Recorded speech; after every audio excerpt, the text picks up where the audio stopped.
کرنا چاہیے.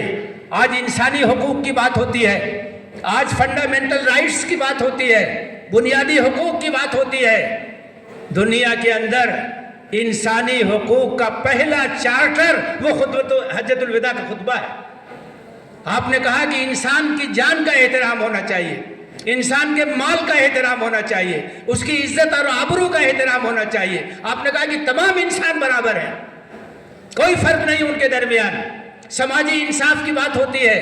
جب تک آپ وحدت بنی آدم کا تصور نہیں دیں گے, دنیا کے اندر سماجی انصاف قائم نہیں ہو سکتا ہے, سمان نہیں مل سکتا ہے, انسانوں کو احترام نہیں مل سکتا ہے. اللہ کے رسول صلی اللہ علیہ وسلم تھے, انہوں نے بلال حبشی رضی اللہ تعالیٰ عنہ, صہیب رومی رضی اللہ تعالیٰ عنہ, سلمان فارسی رضی اللہ تعالیٰ عنہ, سب کو لا کر کے ابو بکر صدیق رضی اللہ تعالیٰ عنہ, حضرت عمر بن خطاب رضی اللہ تعالیٰ عنہ کہ سب کے ساتھ کھڑا کر دیا. یہ اللہ کے رسول کا کارنامہ تھا. تو اسی خطبہ حجۃ الوداع کے اندر اللہ کے رسول صلی اللہ علیہ وسلم نے آخر میں صحابہ کرام سے پوچھا, الا هل بلغت, الا هل بلغت, یہ بتاؤ کہ میں نے اللہ کا پیغام پہنچا دیا, دعوت پہنچا دی؟ لوگوں نے کہا کہ آپ نے پہنچا دیا. آپ نے کہا اللہم فاشہد, اللہم فاشہد, اللہم فاشہد, اے اللہ تو گواہ رہی ہو. یہ سب لوگ اس بات کی شہادت دے رہے ہیں کہ میں نے دعوت کا حق ادا کر دیا, میں نے تیرا پیغام پہنچا دیا. اس کے بعد آپ نے کہا الا فلیبلغ الشاہد الغائب, جو لوگ موجود ہیں وہ دوسرے لوگوں تک پہنچاتے رہیں. یہ تبلیغ کا کام جاری رہنا چاہیے, یہ دعوت کا کام جاری رہنا چاہیے. رسول اللہ صلی اللہ علیہ وسلم چلے گئے, لیکن ان کا مشن یہ قیامت تک باقی رہے گا, اور اس مشن کو جاری رکھنا یہ امت مسلمہ کی ذمہ داری ہے. کیونکہ اللہ کے رسول صلی اللہ علیہ وسلم سب کے رسول ہیں, آپ سب کے نبی ہیں. وما ارسلناک الا کافۃ للناس بشیرا ونذیرا ولکن اکثر الناس لا یعلمون. ہم نے اے نبی آپ کو تمام انسانوں کے لیے بشارت دینے والا اور ڈرانے والا بنا کے بھیجا ہے, لیکن اکثر لوگ جانتے نہیں, آپ کی قدر و قیمت کو پہچانتے نہیں. آپ سب کے نبی ہیں, آپ کا پیغام سب لوگوں تک پہنچنا چاہیے. آپ پر جو کتاب نازل ہوئی وہ ہدی للناس ہے, ساری انسانیت کے لیے ہدایت اور رہنمائی کا ذریعہ ہے. اس کتاب کا تعارف عام ہونا چاہیے, اسلام کی دعوت سب لوگوں تک پہنچنی چاہیے. یہ ذمہ داری ہماری اور آپ کی ہے, یہ ذمہ داری ہمیں ادا کرنی ہے, آپ کو ادا کرنی ہے. اللہ کے رسول صلی اللہ علیہ وسلم فرمایا ہے بلغوا انی ولو آیہ, میری جانب سے پہنچاؤ چاہے ایک آیت ہی کیوں نہ ہو, جتنا پہنچا سکتے ہو پہنچاؤ. اور آج تو میرے نوجوانوں اپنی بات کو لوگوں تک پہنچانا بہت آسان ہو گیا ہے, بہت آسانی کے ساتھ اپنی باتیں آپ پہنچا سکتے ہیں. آپ میسج کر سکتے ہیں, آپ واٹس ایپ کا استعمال کرتے ہیں, آپ فیس بک کا استعمال کرتے ہیں, آپ سوشل میڈیا کا استعمال کرتے ہیں. دن بھر میں نہ جانے کتنے میسج ادھر ادھر کرتے ہیں. قرآن کی کسی آیت کا ہندی ترجمہ بھیج دیجئے, کسی حدیث کا ہندی انواد بھیج دیجئے, کوئی پیاری سی بات بھیج دیجئے. کب کون سی بات کس کے اوپر اثر انداز ہو جائے ہم نہیں جانتے ہیں. ہدایت دینا اللہ کا کام, ہمارا کام کوشش کرنا ہے, ہمارا کام محنت کرنا ہے. تو میرے بھائیوں اور میرے بزرگوں, اس کو ہمیں اپنی زندگی کا حصہ بنانا ہوگا, اپنا مشن بنانا ہوگا کہ ہم بھی اسی طرح سے دعوت کا کام کریں گے جس طرح سے اللہ کے رسول نے کیا, درد مندی کے ساتھ. اور اس سلسلے میں سب سے زیادہ جو مؤثر چیز ہے وہ ہمارا اخلاق ہے, وہ ہمارا کردار ہے, وہ ہمارا بیہیویئر ہے, وہ ہمارا سلوک ہے. انسانوں کے ساتھ ہم کیا سلوک کرتے ہیں. اللہ کے رسول سے لوگ متاثر ہوتے تھے ان کے اخلاق کی وجہ سے, ان کے کردار کی وجہ سے, اور جو جتنے قریب تھا اتنا آپ سے متاثر تھا. کبھی کبھی ایسا ہوتا تھا کہ برے ارادے سے کوئی آتا تھا, لیکن جب وہ آپ کے قریب آتا تھا, آپ کے اخلاق کو, آپ کے برتاؤ کو دیکھتا تھا, وہ آپ کا مرید ہو جاتا تھا. ثمامہ بن اسال نجد کے علاقے کا ایک سردار تھا, وہ اسلام کا دشمن تھا. اس نے بہت نقصان پہنچایا اسلامی تحریک کو, گرفتار ہو گیا اور مدینہ منورہ لایا گیا اور مسجد نبوی کے ستون سے اسے باندھ دیا گیا. اللہ کے رسول صلی اللہ علیہ وسلم تشریف لائے, آپ نے کہا ثمامہ تمہارے ساتھ کیا سلوک کیا جائے, تمہارے ساتھ کیا برتاؤ کیا جائے. اس نے کہا کہ اگر آپ مجھے قتل کرنے کا حکم دیں تو آپ کو اس کا حق ہے, لیکن اگر مجھے معاف کر دیں گے تو ایک ایسے شخص کو معاف کریں گے جو احسان فراموش نہیں, نبی کریم صلی اللہ علیہ وسلم نے کہا کہ اس کی رسیاں کھول دی جائیں، اس کو آزاد کر دیا جائے۔ غیر معمولی بات تھی۔ دشمن برسہ برس سے تکلیف پہنچانے والا وہ ہاتھ آیا تھا، آپ نے معاف کر دیا۔ اس کا نتیجہ کیا ہوا؟ وہی ثمامہ ابن اسال جو آپ کا دشمن تھا، وہ باہر گیا، ایک باغ میں جا کر کے اس نے غسل کیا، دوبارہ مسجد نبوی میں تشریف لایا اور اس نے کہا اشہد ان لا الہ الا اللہ و اشہد ان محمدا عبدہ و رسولہ، میں گواہی دیتا ہوں کہ اللہ کے سوا کوئی معبود نہیں، اور میں گواہی دیتا ہوں کہ محمد صلی اللہ علیہ وسلم اللہ کے بندے اور رسول۔ اخلاق کی ضرورت ہے، کردار کی ضرورت ہے، دیانتداری کی ضرورت ہے، لوگوں کو بھروسہ ہو جائے کہ یہ مسلمان ہے، یہ جھوٹ نہیں بول سکتا، یہ مسلمان ہے، یہ وعدہ خلافی نہیں کر سکتا، یہ مسلمان ہے، یہ دھوکہ نہیں دے سکتا۔ یہ ہمارا کیریکٹر ہونا چاہیے، یہ ہمارا کردار ہونا چاہیے۔ تو دعوت کے سلسلے میں تعلقات کو بنانے کی ضرورت ہے، اخلاق اور حسن سیرت کا مظاہرہ کرنے کی ضرورت ہے۔ یہ اللہ کے رسول کی سیرت سے ہمیں معلوم ہوتا ہے۔ یہ دوسرا حق ہے۔ اور تیسرا اور آخری حق جو اس آیت کریمہ میں بیان کیا گیا ہے، وَاتَّبَعُوا النُّورَ الَّذِي أُنزِلَ مَعَهُ، اور پیروی کیا اس روشنی کی جو اس رسول کے ساتھ نازل ہوئی ہے۔ وہ روشنی کیا ہے جو اس رسول کے ساتھ نازل ہوئی ہے؟ وہ روشنی اللہ کی کتاب ہے، وہ روشنی قرآن مجید ہے، وہ روشنی کلام الہی ہے جو ہدایت کا سرچشمہ ہے، جو سراپا نور ہے، جس کے اندر زندگی ہے، جس کے اندر زندگی کا پیغام ہے، جو صراط مستقیم کی طرف رہنمائی کرنے والی چیز ہے۔ یہ روشنی ہے جو رسول کے ساتھ نازل ہوئی، اس کی اتباع ہونی چاہیے، اس کی پیروی ہونی چاہیے، اس سے ہمارا تعلق مضبوط ہونا چاہیے۔ آج ہمارا حال کیا ہے؟ ہم نے قرآن کو جزدان میں لپیٹ کے اتنے اوپر رکھ دیا ہے کہ وہاں ہمارا ہاتھ اگر پہنچتا ہے تو رمضان کے مہینے میں پہنچتا ہے، اور اٹھاتے بھی ہیں تلاوت کے لیے، تو صرف تلاوت پر اکتفا کرتے ہیں۔ قرآن صرف تلاوت کے لیے نہیں نازل ہوا ہے، یہ بات اچھی طرح سے سمجھ لیجئے۔ قرآن تو اس لیے نازل ہوا ہے کہ اس کی تلاوت کی جائے، اس کی آیتوں پر غور کیا جائے، اس کی آیتوں پر عمل کیا جائے، اور اس کی آیتوں کو دنیا کے اندر اس پیغام کو پھیلایا جائے۔ یہ قرآن کا حق۔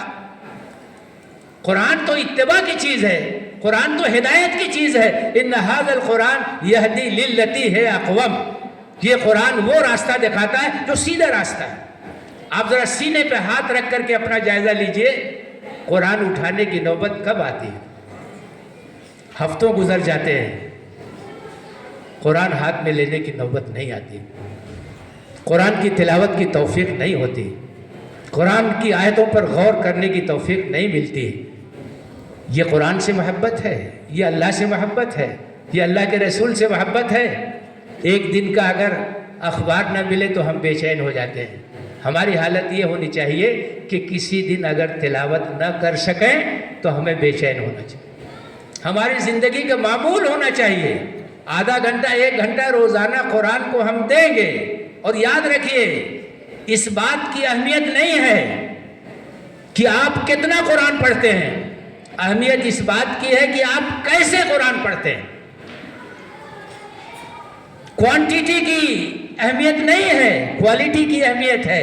آپ 5 آیتیں پڑھیے، اس کا ترجمہ پڑھیے، اس پر غور کیجئے، وہ فیصلہ کیجئے کہ ہم اس پر عمل کریں گے۔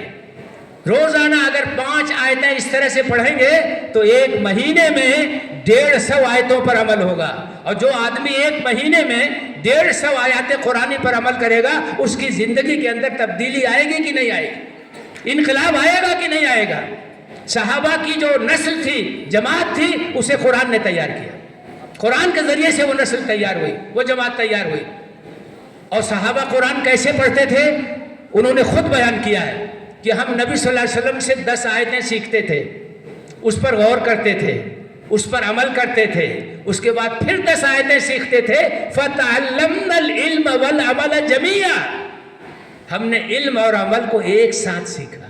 قرآن ایک عملی کتاب ہے، قرآن ایک پریکٹیکل کتاب ہے، قرآن کے ساتھ عمل ہونا چاہیے۔ قرآن تو ایک تحریک کا جذبہ پیدا کرنے والی کتاب ہے. اللہ کے رسول صلی اللہ علیہ وسلم پہ جستہ جستہ نازل ہوئی اور اسلام کی تحریک آگے بڑھتی رہی. تو میرے بھائیوں، نبی صلی اللہ علیہ وسلم پر ایمان لانے کا تقاضا یہ ہے کہ قرآن سے ہمارا تعلق مضبوط ہو جائے، قرآن سے محبت پیدا ہو جائے، قرآن سے شغف پیدا ہو جائے. اور شغف کی ایک مثال دیتا ہوں میں. نبی کریم صلی اللہ علیہ وسلم ایک غزوے سے آ رہے تھے، راستے میں ایک جگہ قیام کیا رات میں. 2 صحابہ کی ڈیوٹی تھی کہ یہ پہرہ داری کریں گے، کوئی حملہ نہ ہو جائے.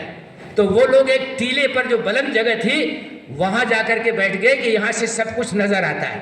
رات کا جب کچھ حصہ گزر گیا تو ان لوگوں نے سوچا کہ ایسا کرتے ہیں کہ باری باری تھوڑا آرام کر لیں. تو ایک صحابی سو گئے، ایک صحابی جگ رہے تھے. انہوں نے سوچا کہ میں جگ ہی رہا ہوں تو کیوں نہ کچھ نماز پڑھ لوں. تو انہوں نے تہجد کی نیت باندھ لی اور نماز پڑھنے لگے. اسی اثنا میں کوئی دشمن ادھر آ گیا اور اس نے دیکھا بلند مقام پر ایک مسلمان ہے، نماز کے لیے ہاتھ باندھے. اس نے سوچا کہ موقع اچھا ہے. اس نے اپنے تیر سے نشانہ لیا اور تیر چلایا ہے. تیر آ کر کے ان کے جسم میں لگا. انہوں نے اپنی نماز جاری رکھی، تیر کو نکال دیا. دوسرا تیر لگا، تیسرا تیر لگا. تو جلدی سے نماز مکمل کی، اپنے بھائی کو جگایا اور ماجرا بتایا اور انہوں نے پیچھا کیا، وہ بھاگ گیا. تو جو ان کے ساتھی تھے انہوں نے کہا کہ اللہ کے بندے، جب پہلا تیر لگا تھا اسی وقت مجھ کو جگا دیا ہو. دوسرا لگ گیا، تیسرا لگ گیا، اتنا خون بہہ گیا. تو اس نے کہا کہ معاملہ ایسا تھا کہ میں نے قرآن کی ایک بہت پیاری سورہ شروع کر دی تھی اور طبیعت نہیں چاہتی تھی کہ اس کو مکمل کیے بغیر میں اپنی نماز کو ختم کروں. اور اگر یہ اندیشہ نہ ہوتا کہ اللہ کے رسول نے ہمارے ذمے جو ڈیوٹی کی ہے وہ متاثر ہو جائے گی تو میں اپنی نماز جاری رکھتا، چاہے میری زندگی ہی کیوں نہ ختم ہو جاتی. ایسا شغف قرآن سے ہونا چاہیے، ایسی محبت قرآن سے ہونی چاہیے. قرآن وہ چیز ہے جو قوموں کو سربلندی عطا کرتی ہے. ان ھذا الکتاب یرفع اقواما ویضع آخرین. اس کتاب کے ذریعے بہت سے لوگوں کو سربلندی ملتی ہے اور بہت سے لوگ ذلیل اور رسوا ہو جاتے ہیں. وہ زمانے میں معزز تھے مسلمان ہو کر اور ہم خوار ہوئے تاریک قرآن ہو کر.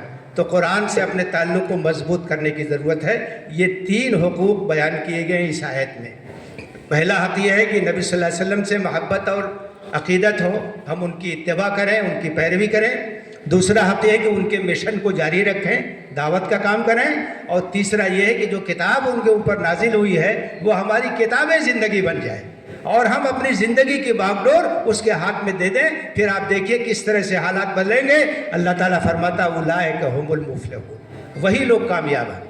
تو یہ تبدیلی لانے کی ضرورت ہے معاشرے کے اندر، سماج کے اندر، نوجوانوں کے اندر، مردوں کے اندر، عورتوں کے اندر. یہی وہ راستہ ہے جو سربلندی کا راستہ ہے، جو عزت کا راستہ ہے، جو اللہ تعالیٰ کی رضا کو حاصل کرنے کا راستہ ہے. اگر ہم صحیح معنوں میں اپنا احتساب لیں، اپنا جائزہ لیں اور صحیح طریقے سے اپنی زندگی بسر کرنے کی کوشش کریں، نبی صلی اللہ علیہ وسلم کے حقوق کو ادا کریں، تو انشاءاللہ حالات بدل جائیں گے اور بہت بڑی تبدیلی واقع ہوگی. سلام اس پر کہ جس نے بے کسوں کی دستگیری کی، سلام اس پر کہ جس نے بادشاہی میں فقیری کی، سلام اس پر کہ جس کے پاس چاندی تھی نہ سونا تھا، سلام اس پر کہ ٹوٹا بوریا جس کا بچھونا تھا، سلام اس پر کہ جس نے خوں کے پیاسوں کو آبائیں دیں، سلام اس پر کہ جس نے گالیاں کھا کر دعائیں دیں، سلام اس پر کہ جس کے نام لیوا ہر زمانے میں بڑھا دیتے ہیں صفحہ سرفروشی کے فسانے میں.